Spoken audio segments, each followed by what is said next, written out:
पिछले साल अमेरिकी सेना ने अपने B-2 बॉम्बर्स की मदद से ईरान के 3 न्यूक्लियर साइट्स पर हमला किया था। लेकिन अमेरिका के मिलिट्री एक्सपर्ट्स के मुताबिक इस बार ईरान में अमेरिकी सेना के 3 मुख्य लक्ष्य हो सकते हैं।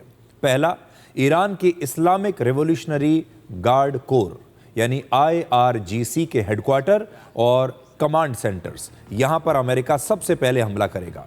दूसरा, बसीज मिलिशिया, ये एक पैरामिलिट्री फोर्स है जो इस्लामिक रिवॉल्यूशनरी गार्ड का ही एक हिस्सा है और ईरान में सरकार विरोधी आंदोलनों को कुचलने में इसी फोर्स का इस्तेमाल किया जा सकता है, तो इसके हेडक्वार्टर्स और इसके ऊपर भी हमला हो सकता है। और तीसरा, ईरान की पुलिस और उनका पूरा सुरक्षा नेटवर्क, और इन तीनों के ज़्यादातर कमांड सेंटर्स ईरान के अलग अलग शहरों में घनी आबादी के बीच हैं, यानी इन पर हमला करना अमेरिकी सेना के लिए आसान नहीं होगा, क्योंकि अगर यहाँ पर हमला किया तो बहुत सारी सिविलियन कैजुअलिटीज़ यानी वहाँ के जो नागरिक हैं, निर्दोष नागरिक, उन्हें भी नुकसान पहुँच सकता है।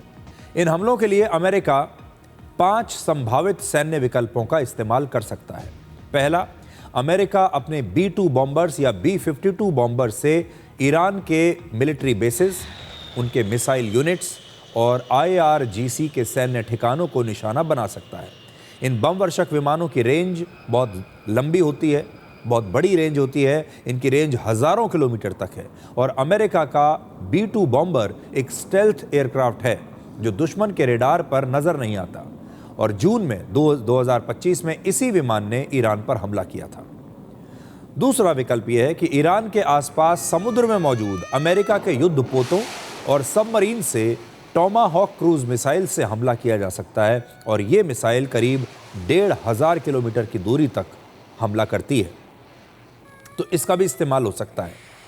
तीसरा, अमेरिका अपने लड़ाकू ड्रोन्स की मदद से ईरान के महत्वपूर्ण लक्ष्यों पर हमला कर सकता है। इसमें अमेरिका के सैनिक बिना ईरान में प्रवेश किए एक सुरक्षित दूरी से, बिना कोई खतरा मोल लिए, दूर से ही हमला कर सकते हैं।